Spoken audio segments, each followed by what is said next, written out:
दोस्तों, चारधाम यात्रा के बारे में कुछ तथ्य हैं। अगर आप इनको ध्यान में रखेंगे तो आपकी चारधाम यात्रा काफ़ी आसान हो जाएगी। बहुत ज़्यादा भीड़ रहती है चारधाम यात्रा में, और जो जानकारियों के अभाव में आप कई गलतियां कर बैठते हैं तो आपको काफ़ी मुसीबतों का सामना करना पड़ता है।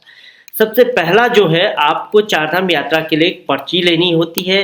यात्रा के लिए रजिस्ट्रेशन करना पड़ता है। तो जो रजिस्ट्रेशन है वो ऑनलाइन भी कर सकते हैं और ऑफलाइन भी कर सकते हैं।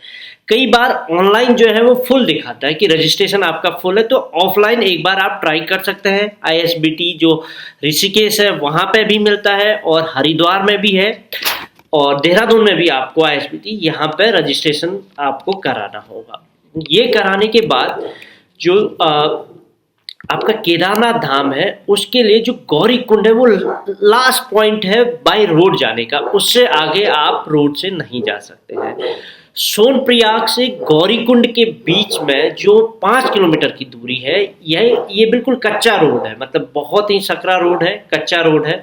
यहाँ जाने के लिए एक ये कि शेयर्ड जो टैक्सी होती है या शेयर्ड गाड़ियाँ चलती हैं उस पर जाना पड़ता है। पर इस शेयर्ड गाड़ी में नंबर आने के लिए बहुत ज़्यादा भीड़ लगी रहती है। 1-1.5 घंटे बाद आपका नंबर आएगा अगर आप मई जून में जा रहे हैं तो।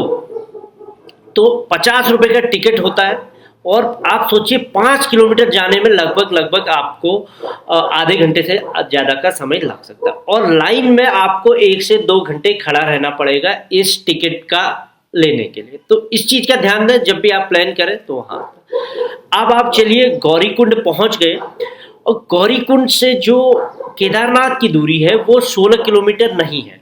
जो नया रूट बना है 16 किलोमीटर, उससे पहले थी जब आपदा आई थी।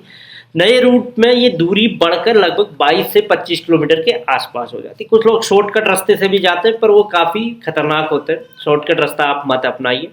ये तो इसमें 22 किलोमीटर आपको पैदल चलने में लगभग 9 से 11 घंटे लगेंगे ही लगेंगे। अगर आप खच्चर से चलते हैं तो 5 घंटे आपको लगेंगे ही लगेंगे। तो इस चीज़ का ध्यान दें अपने टाइमिंग का।